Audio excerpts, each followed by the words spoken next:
Ryan Reynolds here from Mint Mobile with a message for everyone paying big wireless way too much. Please, for the love of everything good in this world, stop. With Mint, you can get premium wireless for just $15 a month. Of course, if you enjoy overpaying, no judgments, but that's weird. Okay, one judgment. Anyway, give it a try at mintmobile.com/switch. Upfront payment of $45 for 3 months required. New subscribers only. Renew for 12 months to lock in savings. Additional taxes, fees, and restrictions apply. See mintmobile.com.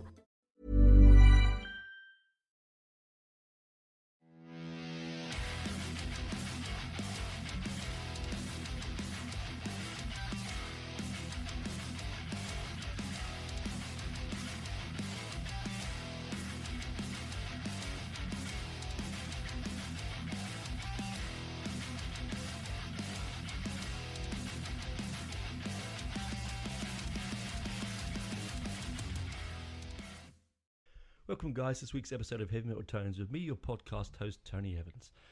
Just a quick shout-out thank you to the guys who I interviewed last week from The Burning. If you managed to listen to the episode yet, or if you haven't, please do go back and listen to the one before this one. It's a brilliant chat with the two guys from Perth. I want to ruin it for you. It's a really good, they're really nice people to talk to. The album's a cracker. And you also get to hear one of the songs off the album, a couple of the tracks actually, which is really good. So do retrospectively pop back and listen to that particular episode. It was one of my favourites to do. I just want to say, big shout out and thank you. And all the response I got from the episode, from you guys and from fans and things, has been really positive. So hopefully we hear more from the band on other shows soon, and we get to see them tour. That'd be great. Anyway, on to this week's show. So, Pill, Public Image Ltd's new album, End of the World. Now, before we even go on to the album and its tracks and sort of nuances, I just want to talk to you roughly about John Lydon himself. As you might not know, or you might know, Pill was formed in just after the Pistols split up in 79, when they formed, and he formed this new wave, sort of basically started new wave, really, eclectic electro, dub, folk, punk, rock, synth combo with Jar Wobble and Keith Levine. Now, sadly, Keith Levine passed away this year, but Jar Wobble was still with us. It was called Jar Wobble on bass because Sid Vicious couldn't say his name properly because he's always drunk, because his name was John Wardle and he would call him Jar Wobble. Now, one of the best bass players in that form of music, possibly even one of the best in the world, really. Amazing bass player. Anyway, and so was Keith Levine, amazing guitarist, will be lost, very sadly lost. But Pill itself has been, in some form or another, around for some time, as I've just said. They had a 17-year break, and then they came back and produced a few albums in the late, mid 2000s. I didn't really enjoy that side of them as much as the previous albums, like Album and First Product and all that sort of thing, the first album. But the reason I want to talk about John Lydon is I think he is a national treasure. He is, without doubt, one of the most the most sort of recognizable voice on the planet. He has no qualms knowing that he's not a great singer. He's not a crooner. He never has been and never will be. He wasn't with the Pistols and he's not with Pill. And even his solo album, which is brilliant, which is Psycho's Path, which is a great album as well. No, he didn't. He knows that. But he has this way of spitting out. His enunciation is unlike any other singer on the planet. There are some moments in this new album and across his career where you think, I don't know how you could sing that. It's not singable. It's not a singable lyric, if you know what I mean. But he manages to make it work, and he managed to.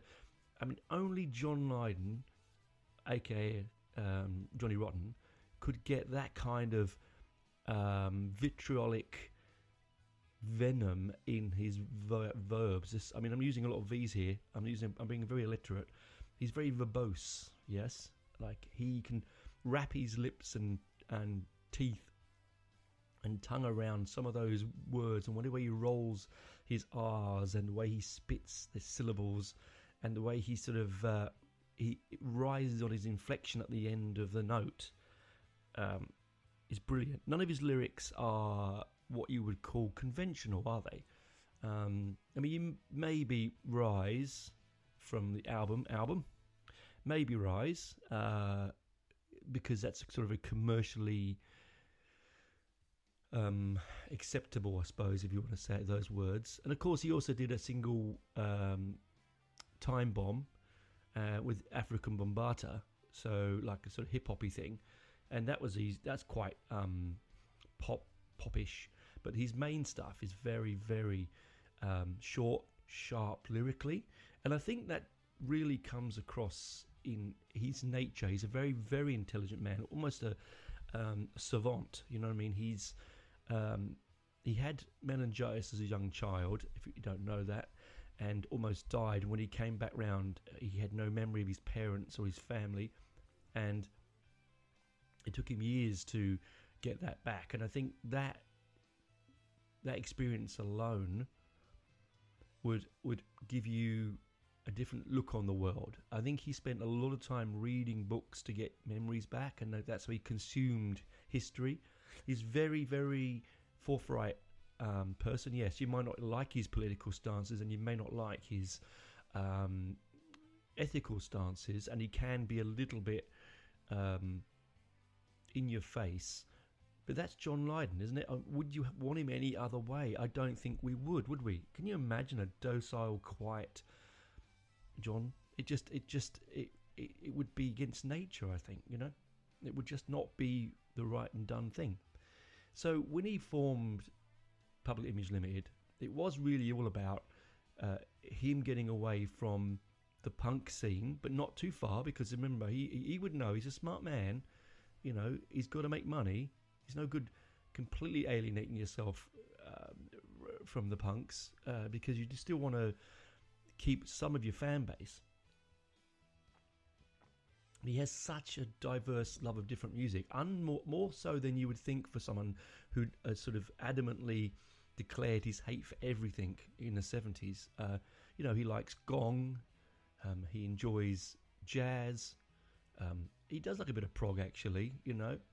He likes blues, rock and roll, hip hop, you know, electronic, dub, particularly dub, reggae. So he's got a real sort of love for all those sort of counterculture music forms, and more so than anyone else, I think. And so when he formed this band, he had this, some of the early songs are quite hard to listen to because they were experimental, and I think they were experimental in a way that was more prog than you'd imagine. Very experimental, and also very deeply personal. You know, he wrote Deaf Disco about his mother, his mother who passed away. You know, it's a very hard one to listen to.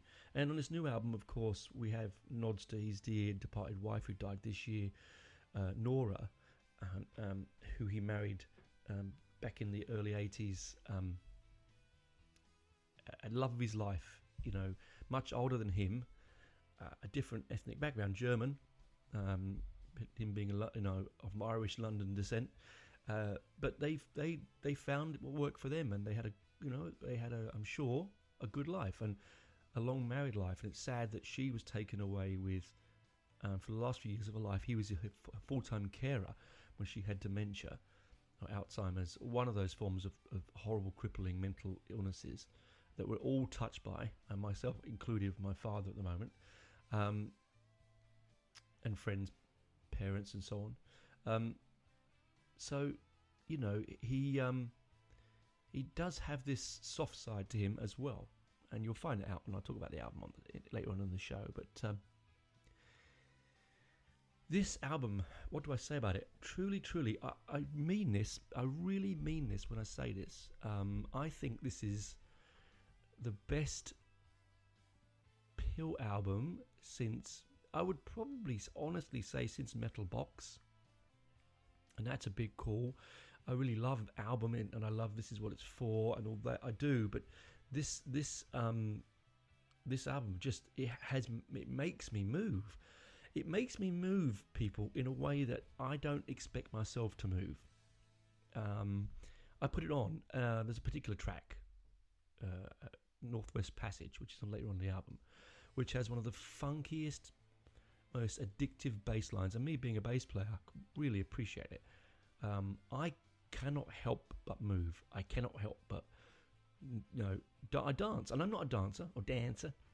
I'm not a dancer or a romancer. No, I'm a romancer. I'm just not a dancer. No, I'm not. I don't dance. And genuinely, I mean, I jump up and down or I bang my head. That's mainly what I do, unless I'm very, very drunk at people's weddings, and then I may be inclined to do something on a dance floor. But I usually have to be extremely inebriated, or too many sheets to the wind, as they say. But I do. I feel myself moving. The only other band that does that to me is Killing Joke, and this album has such a Killing Joke vibe, and that's not saying they copied Killing Joke. It's just they've sort of tapped into that dub punk zeitgeist that Killing Joke also sort of engineered and pioneered back in the early late 70s, early 80s, and everyone knows, they've listened to the show, how much I love Killing Joke as a band. So it's quite fantastic to hear these rhythms, and there's some rhythms on the album that almost throw back to the very late 70s with the very first Pill albums. So I don't know whether he's pulled those rhythms out or they've just sort of tapped into it, but the band he's with now has been with them for some time.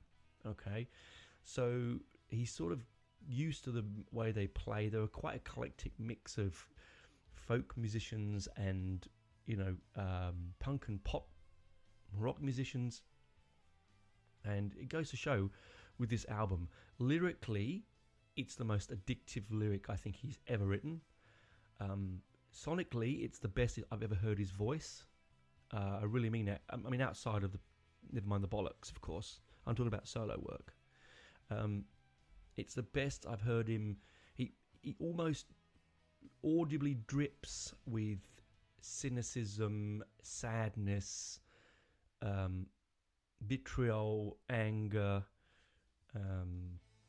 and swathes of sort of almost of resentment and resigning to the way that the life is at the moment. A particular track, Stupid Again, which we'll talk about again later on, is it really is so sublimely him, and you feel it. I mean, I come away from this album, guys, and I find myself singing along, whistling, repeating the lyric to myself. And I've asked people to listen to it subsequently. I asked John to listen to it. He quite liked it. It's not his thing, but he quite liked it. He said it was listenable. I've asked other people to listen to it, and they don't seem to see what I see in it, which is interesting because I find it, absolutely beguiling as an album. I'd have to go and put it up there right now as we speak. One of my favourite albums of all time. And it's a big call. I don't mean the metal scene. I'm talking about the new wave in that category. Along with Drums and Wires by XTC, Album by Pill, quite a few other things. Like, I don't want to go into that. It's a different subject, but it is really, at this moment, I might be as John Lydon might say, I once said, a fair weathered friend, but it is just astounding, and I can't oversell it enough. I really, really can't. In fact, I get my copy of it today. Hopefully, I've got my new print of it in white vinyl. Will be played at 45 RPM. It gets picked up today and delivered, which should be good. I might even do an unboxing video for that. I did one the other day for the new Heads for the Dead video. Feel a bit uncomfortable. Never done one before. Feels a bit silly, but got some good views. People quite liked it. Anyway, I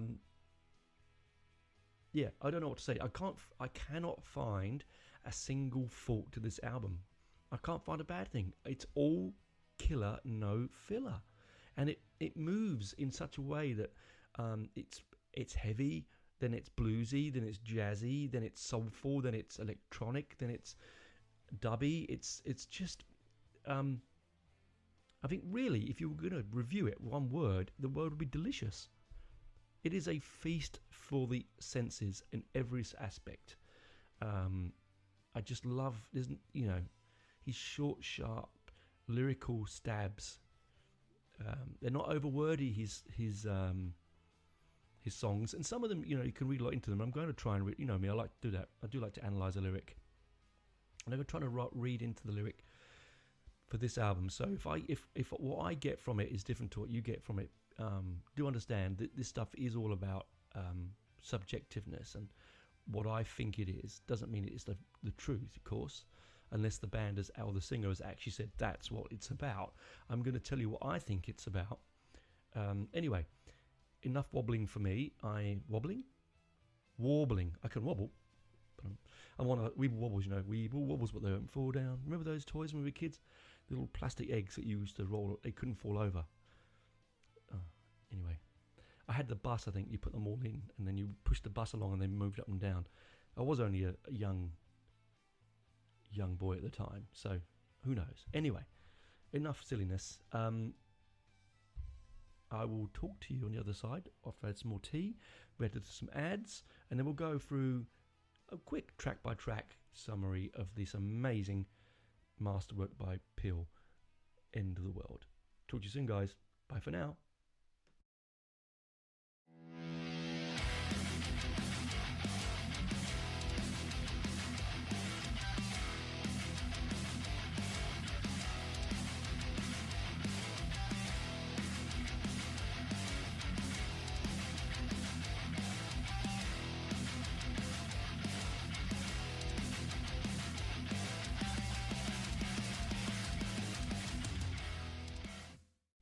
Welcome back, guys, to part 2 of this review of Public Image Ltd's End of the World.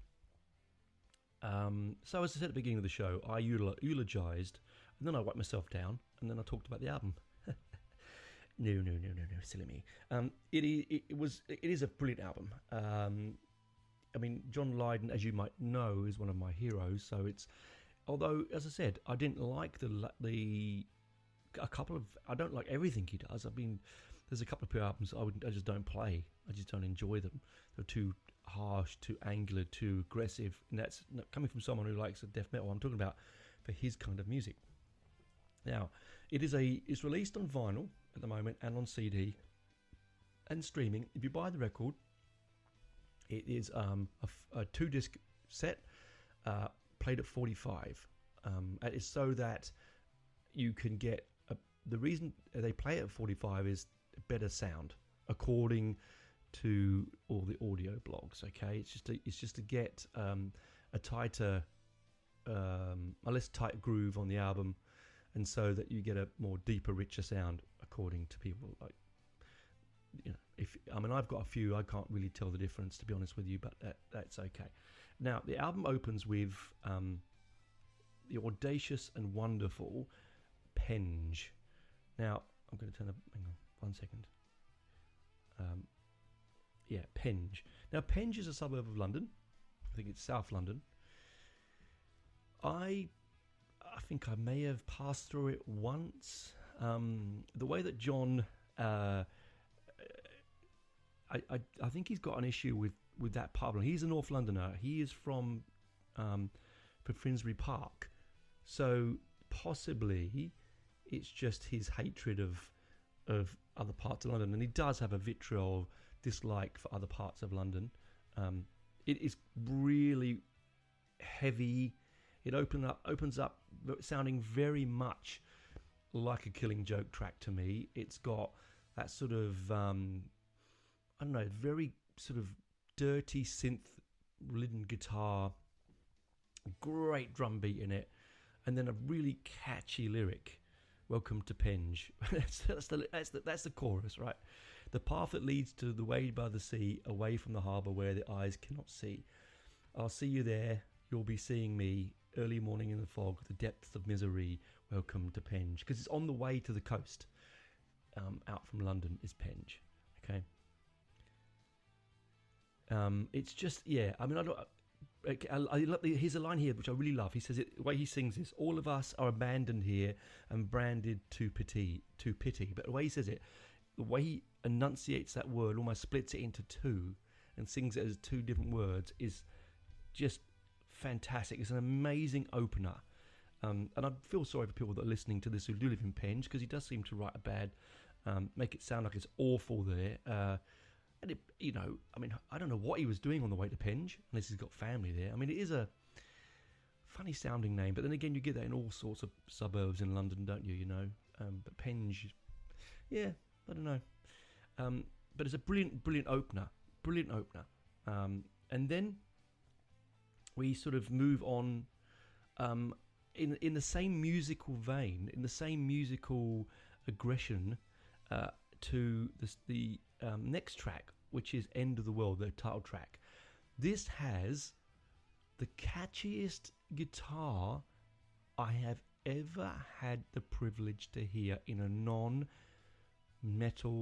hardcore way. It is so catchy.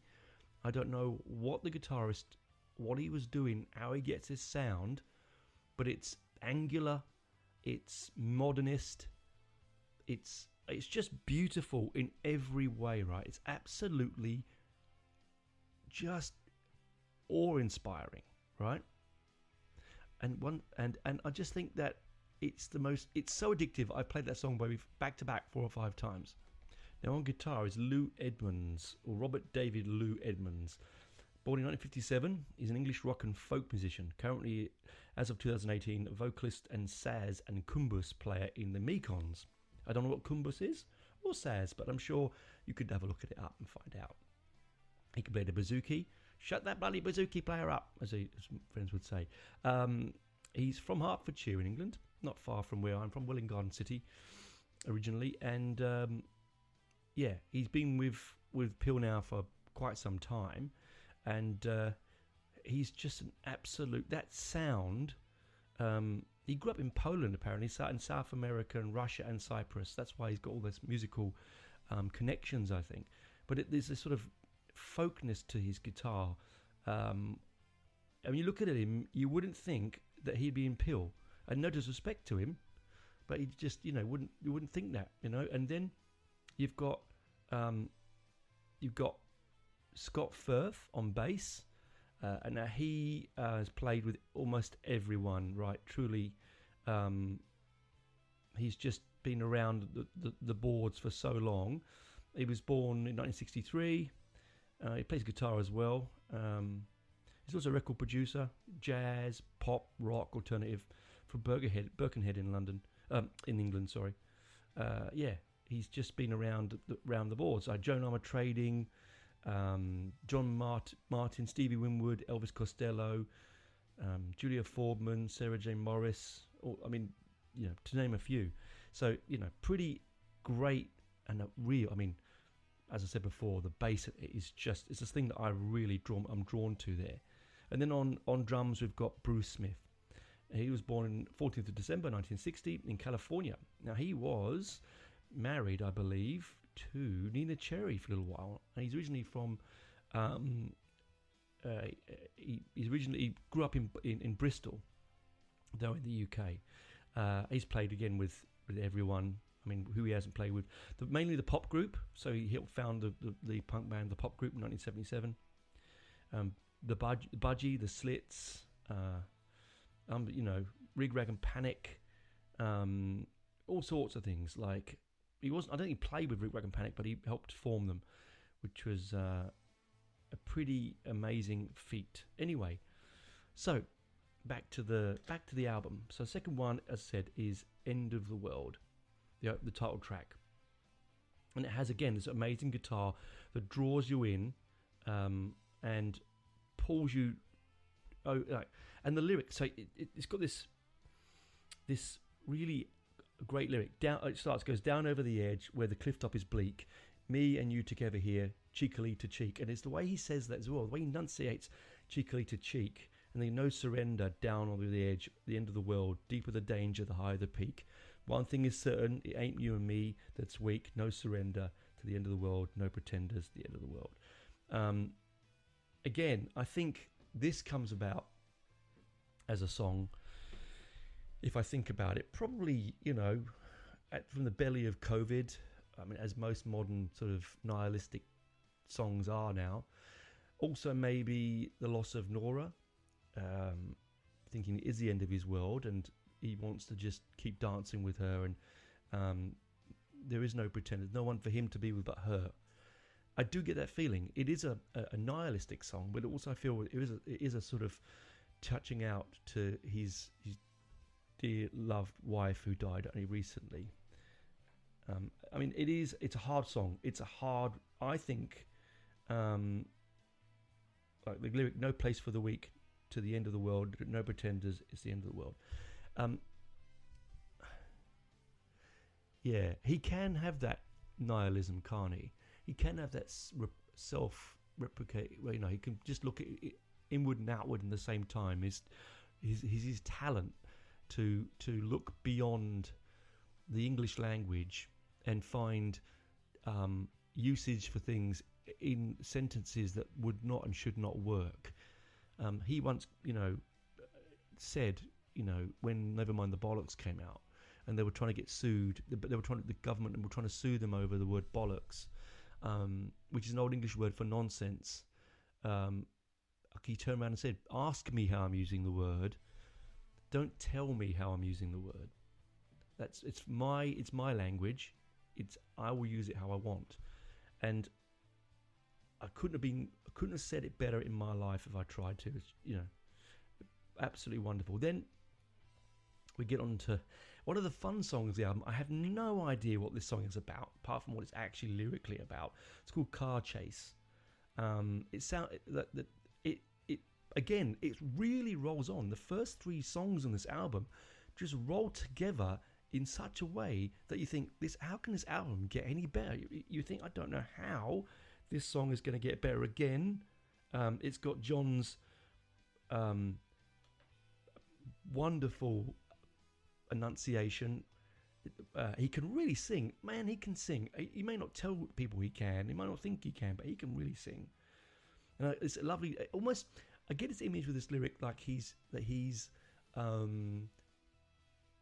about his mental health, because I feel when I listen to this song, it's about a mental patient, and I'm sorry to say mental patient, a patient with mental needs, deficiencies, getting out of an institution over the weekends, because you do get we used to get weekend release patients, and they let me out, is the lyric, they let me out on the weekends, they kick me out in the dark. I like to think that I'm starkers, which is, for those that are not English, means naked. On my head I carved a big question mark. Car chase. I don't get bothered, I don't get bored, I get ignored. Run around in the forest, keep me strong on the heel. I like the lights in the car park, I like the way they spread them apart. Car chase. You see the way he says, when he says, keep me strong on me heel. That's his dub, that's his reggae root, because that's reggae, use those wordings, right? And he go, he gets he says, I get at cash and carry, I'm dreaming, smash and grab me, I'm pleasing, I'm on my own for a reason, I am the man for all seasons. Car chase. Go run around in the forest, in the fields, I keep strong on me heel.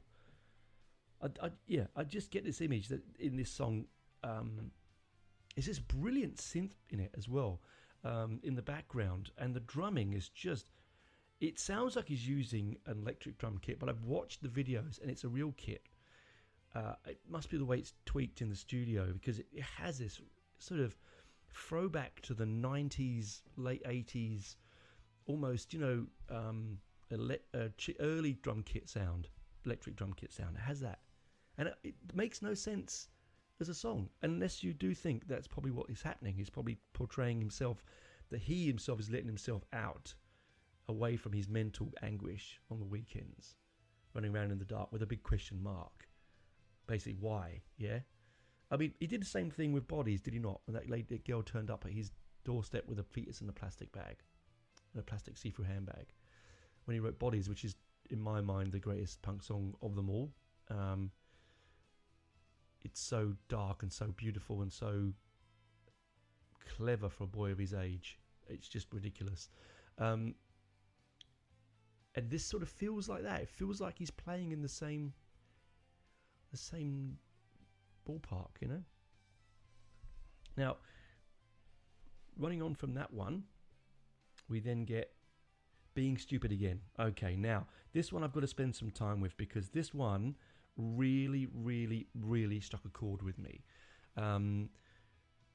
We sort of live, sadly, you know, in a sort of woke environment now. We do. There are good things that have come from it. Absolutely, there are.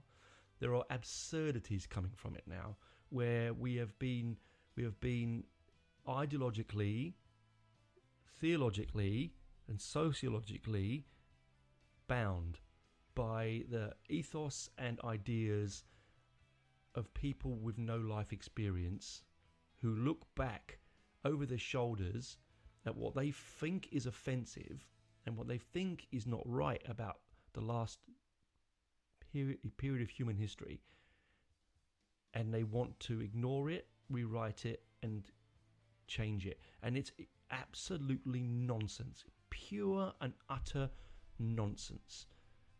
I know I'm going to get a little bit of stick from this, but it's the truth, right, guys. I'm not anti people with views. I just think, and I also do agree that it has done wonderful things around gender equality and racial equality and equality in general for everything. But what John is saying here, okay, in this song, Being Stupid Again, is that these ideologies that we are all suffering under at the moment are usually come from a handful of so-called intellectuals. Yeah. And they're intellectuals that have too much access to too much information and are far too young in their lives to actually realize the harm that they're doing. Right? And here's the lyric, right? I'm going to read it to you. I'm going to read it to you all the way through, because I think you need to listen to this. So if you hadn't heard the song, okay, it goes, "Oh no, you're being stupid again. Well done, it's the students again." See? It's a handful of intellectuals. Now, really clever here, okay? And he goes, "Ban the bomb, save the whale, give peace a chance." So what he's saying there is these three idioms were spouted around in the 60s and 70s and sadly didn't actually do anything. Didn't fix a thing. Again, it's his attack at hippiedom. I don't mind that. You know me, I don't have I have no issues with that. But then he goes on and says this: "You're being sponges again. You're being minges again," which is an English term for idiot, okay? "Filled to the brim, or Marx and Lenin again." See, again, so, because back in the 60s and 70s, it was all about workers' rights and Lenin and Marxism and sort of, even the punk movement was very much like that again. So in the hands of some pseudo-intellectuals, they were pretending to be what they weren't. And again, he says it, pretending you're students again, being stupid again. Well done, it's students again. So it's saying that you've gone with some of these people, some of the older people in our world have regressed. We've regressed back to being that sort of, tie-dyed, long-haired, hippie, or that angle-cut, aggressive punk, neo-anarchistic character. The crasses of this world. And he says men into women and back into men again and again, or banning all men. You're being stupid again. Happy trippy dippy shit. You're being students again. I love it. See, so he's gone on about how again gender equation's gone strangely the wrong way in sport and in life. And then he's saying stop being hippie again. You're trying to be all seasons to all men and women, and it doesn't work. And here's a great line. I read this when it first came out in the Daily Mail. I know, sorry, I read the Daily Mail. Yes, I just do it for a bit of laugh. I do like the sports page. Okay, I could say I read it in the Times, but I'd be lying, wouldn't I? It says all math is racist. So I saw that on a TikTok, and it's that some woman came out,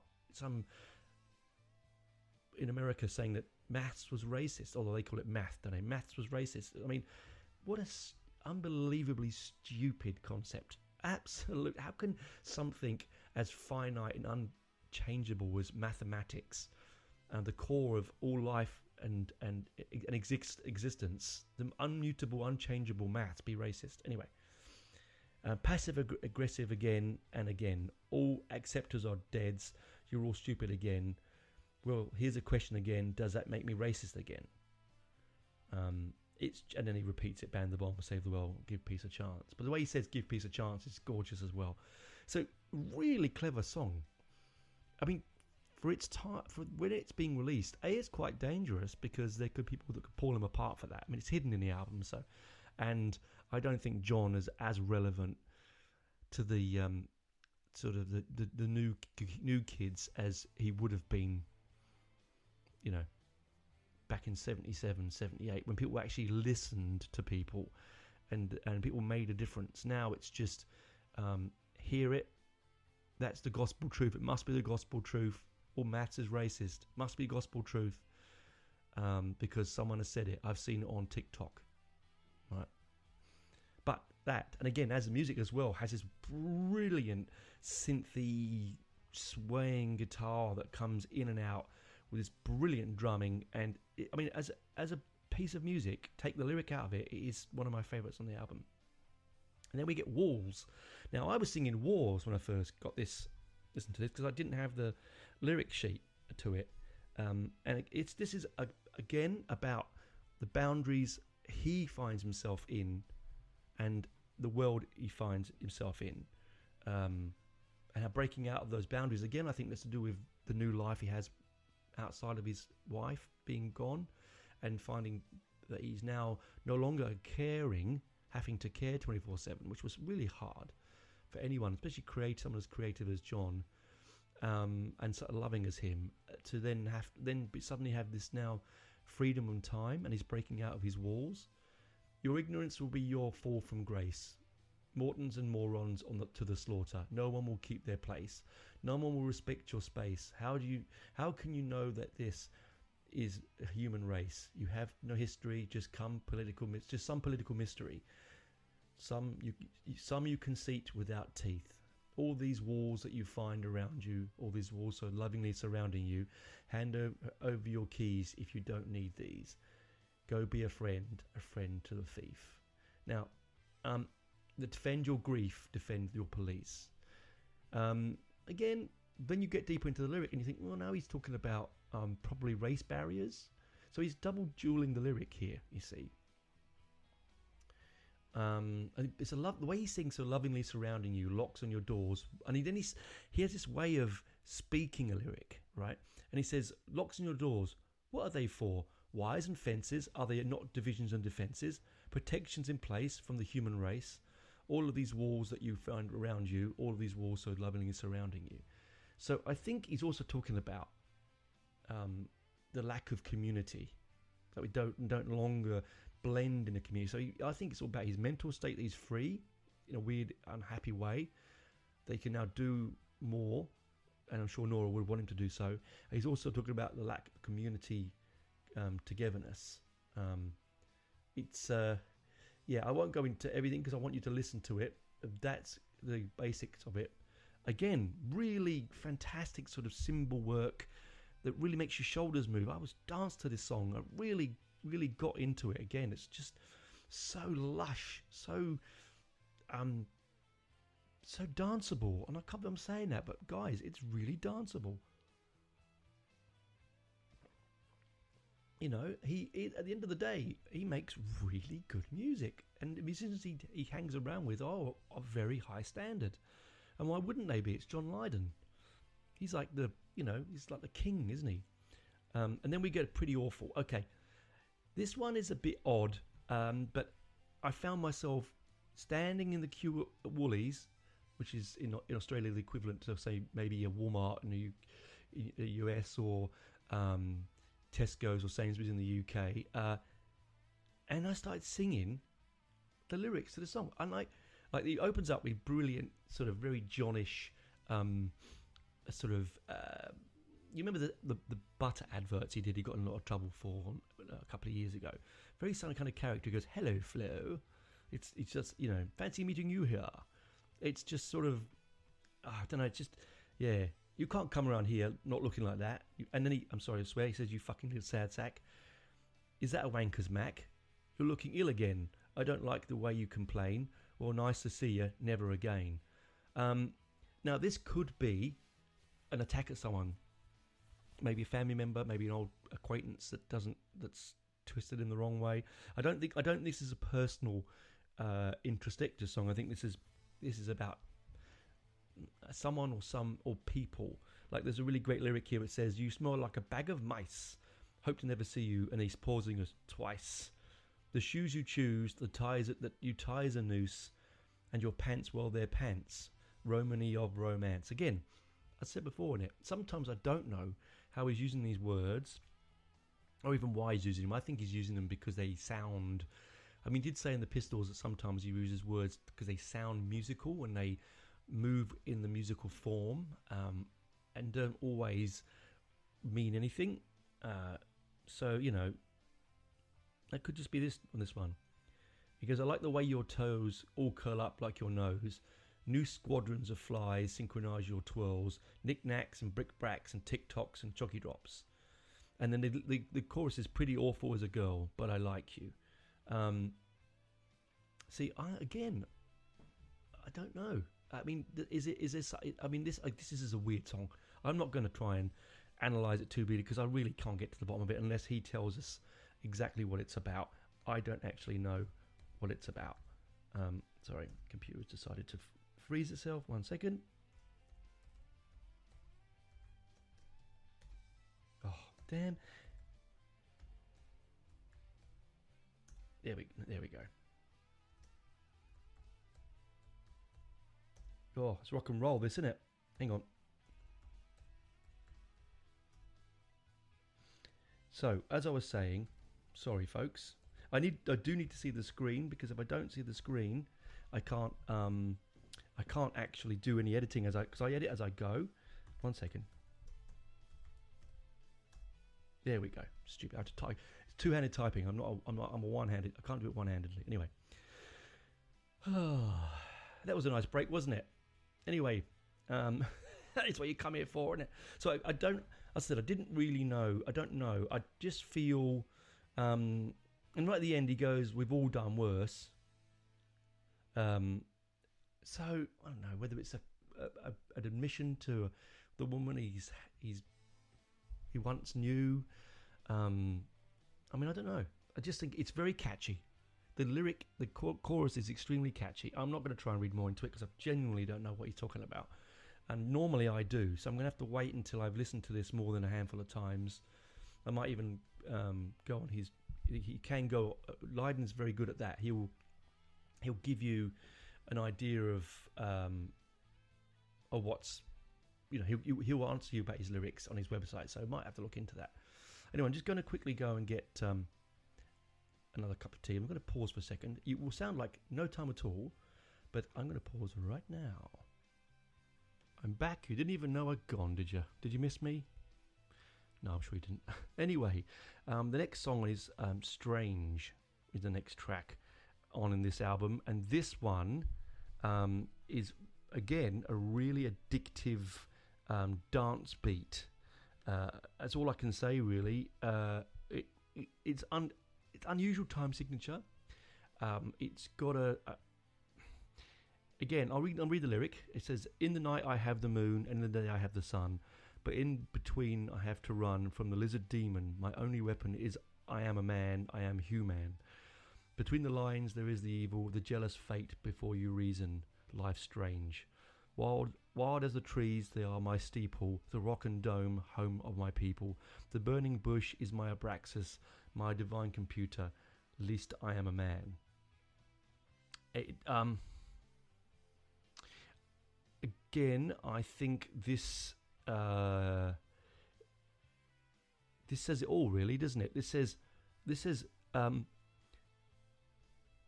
don't know what this says. This says to me that John, again, it could be that he's speaking of, he's using his mind in indigenous First Nations of the world, because he's talking about the Rock and Dome as being his steeple and the trees where he lives, and Abraxas is a demon from the Bible.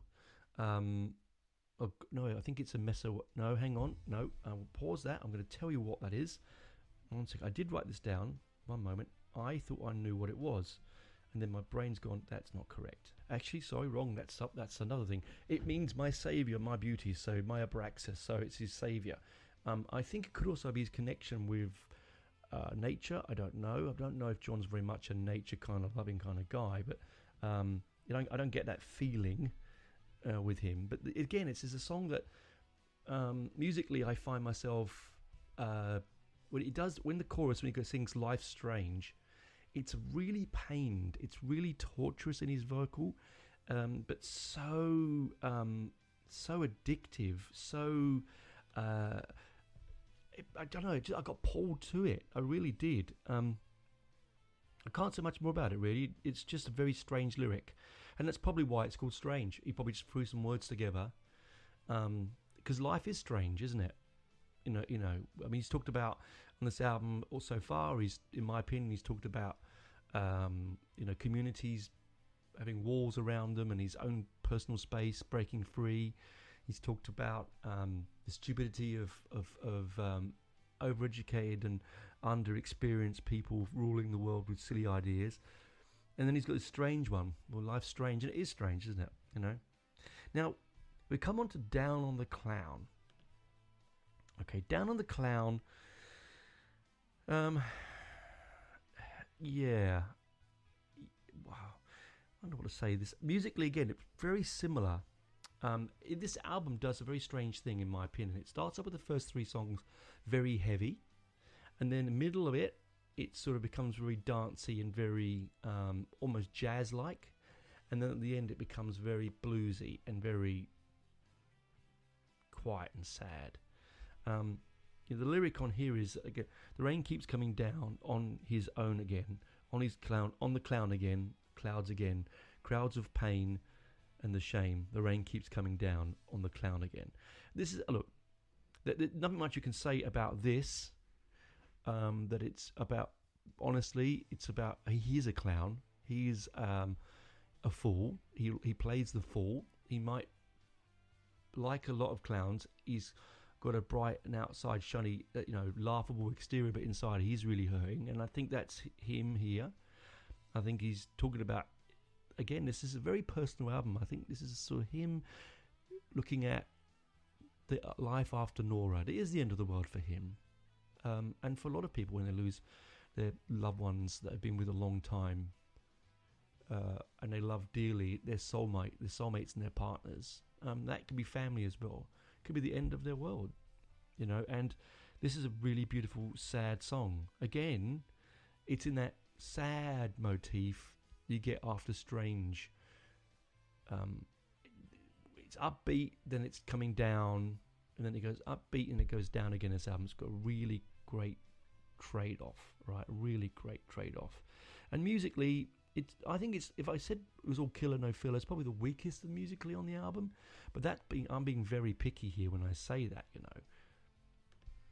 It's verbose, it's quite it's very sad. It does come quite off the end of Strange. It does. It sort of, it feels that if you were thinking about this album, it was almost like a bit of a mental breakdown, actually.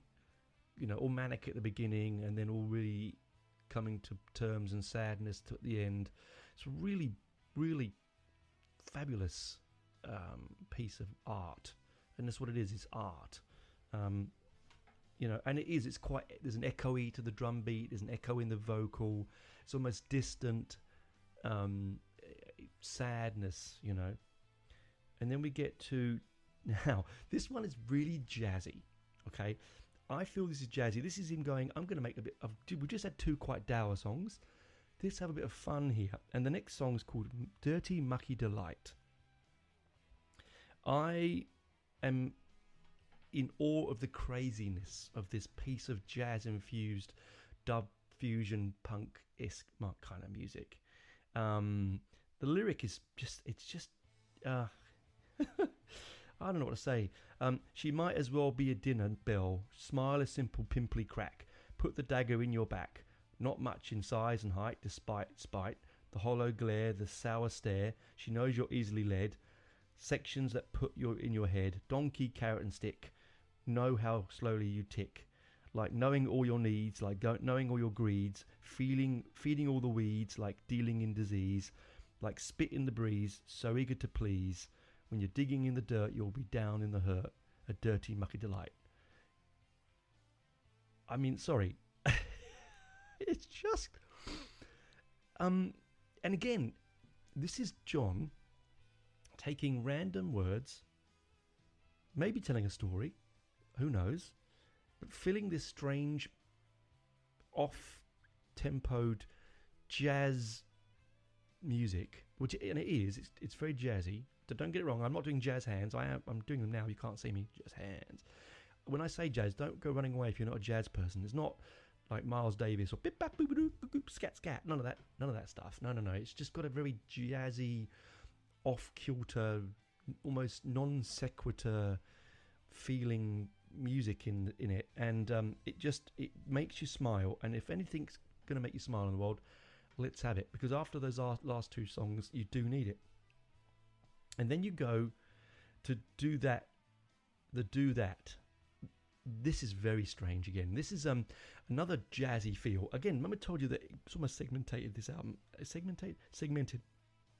And this is the section where it's got all the very jazzy connotations in the lyric. And it's got a sort of, I don't know, a scattiness to it. You know, I won't do this and I won't do that, and I won't eat this and I won't eat that. I won't talk this and I won't talk that, and all that trickety yakety yak. And you can imagine, I'm not singing it very well, but you can imagine the way that it is, that it bounces through the lyric, through the song. Okay, it's really smart, and again, it's very bongo-esque. I can just imagine. Do you ever remember? If any of you watched the Fast Show, and I loved the Fast Show back in the 90s, with they had the character, you know, Nice, the jazz man, you know, Nice. I just imagine them playing on stage, this song being played on stage behind them. It's just like, just the way he says, I won't do this and I won't do that and I won't do this and I won't do that and I might do this and I will do that. I can do this and I can do that and I can do this, do that. It's just so playful. And I think, again, this is the way that he's looked at the album and gone, well, we had some fun at the beginning, we've got a bit dark, let's have some fun again now. And that's where you get with both Dirty Mucky Delight and the Do That song. It does. Look, I'm laughing. It made me laugh, and it still makes me laugh when I listen to it. And I don't know if I mean that, John, if you're listening, and if you are, God, you know, pinch me, I'm going to heaven if you're listening to my show, John. But if you are,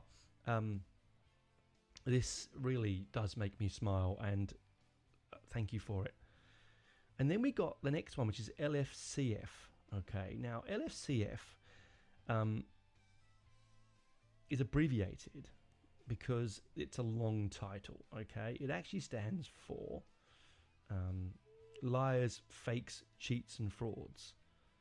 Now this one has a very, when he sings this, anyone that's listened to the Waterboys, I mean, a lot of you guys out there, I hope you're opening your mind and listening to new music when I'm talking about this. So it may not be the thrashy, deaf stuff you're listening to, or it's just music that I love. But the Waterboys' last album, the way that the singer enunciates some of the words, this has a feeling that it almost sounds like he's been living in America too long. It has an American twist to his lyric, to his enunciation. And it's, but again, like he says things here like, I was willing and I was waiting, you're fucking irritating, another no-show, that's how the show goes, roaming around in Romford for a meeting that you wanted, be patient never ending, no points in you pretending, respectfully intending, so me patient was never ending. Again, that whole dub Jamaica sound, you know, fantastic. No points for pretending. You could not write what I write. You cannot do what I do. So I left you with no respect. Wrap it up, Mickey Mouse, mimicry and Disney. Well, I like it. Oh, and you hate me. Love it when you slate me, but you cannot fake me. Again, I think this is just about... This is his ego. Now, this is his disrespect for the UK press and the world's press and the people, way the things that people write about him and his own thoughts and ideas. He may have had a meeting, say, in Romford. Now, Romford is in the East End of London, almost Essex. It's where my family are all from. I am a West Ham man, after all. I'm not born in Romford. I was born in North London, but my family are from the East End. And, yeah, so he may have had a meeting there. They didn't turn up. And who knows, it might have been an interview for some music magazine. And he thought, well, don't write about me. You don't know about me. You have no idea. You can't write something you didn't interview me about. I mean, that's probably what that's about. But it's got a brilliant chorus. Just the way he sings liars, cheats, liars, fakes, cheats, and frauds. It's just, it's Peel at its very best. It's John Lydon at his grooviest, I think.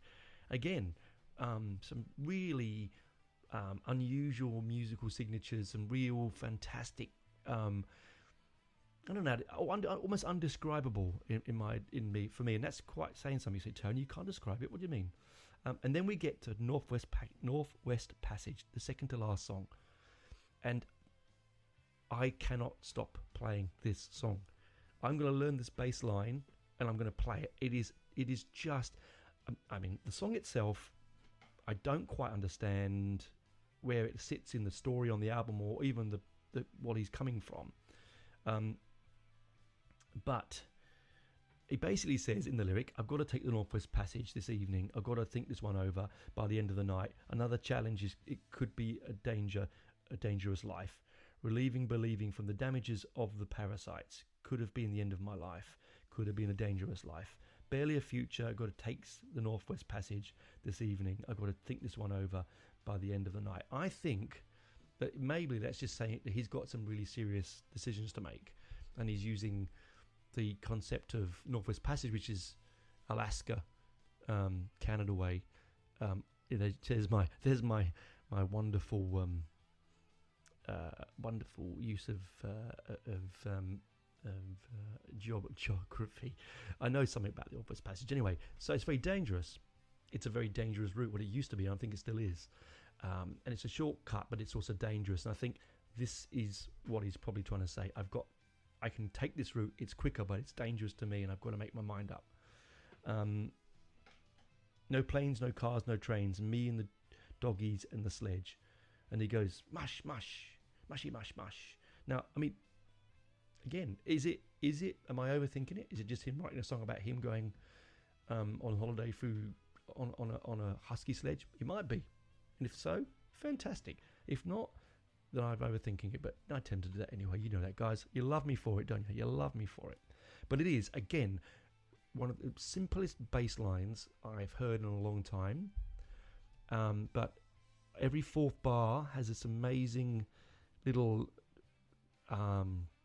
movement that's so beautifully done. It's possibly one of my favourite bass lines ever.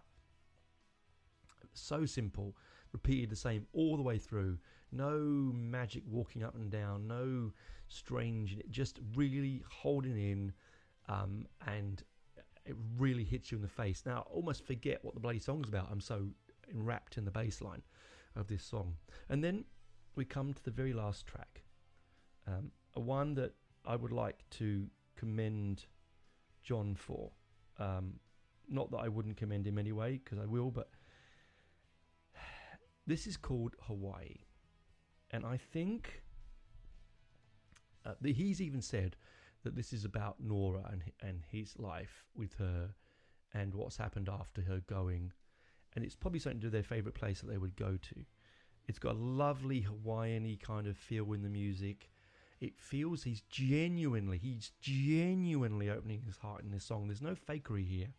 There's no fakery with John anyway, but there's no fakery here. Falling in our hearts, here again, Hawaii. We hear you and me, aloha. Well, hello there, aloha, Hawaii. All journeys end, some begin again. We're here, you and me, Hawaii. Remember me, I remember you. Now, anyone that's in a long-term and loving relationship will feel that really pull the heartstrings. Even the coldest of us out there will can't help but listen to this song. And if you know what it's about, it's just lovely. It's a man that's known for his vitriol and anger and his distrust and his just annoyance at the world. Yeah, he writes this beautiful song because, he took control of Ariap's children, him and Nora, when Ariap died a few years ago.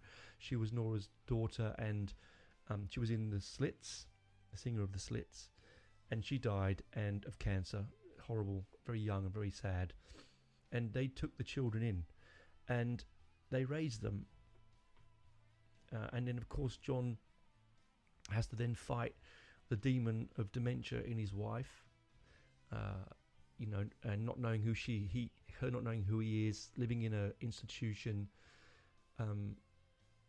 just basically like the dead, physically alive, mentally dead. Very, very it hurts the heart, basically. And this song, when you listen to it, and I've played it, right, he says, "You are loved, remember me, I remember you."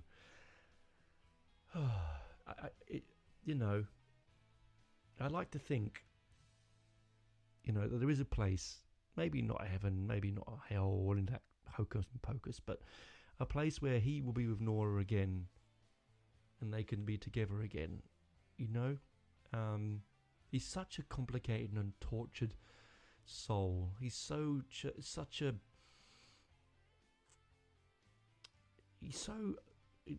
I think the world is too small for him in some respects, and he sees the world in such a way, and he writes this beautiful music, and he writes the lyrics, and he sings his wonderful songs, and you think to yourself, thanks, John.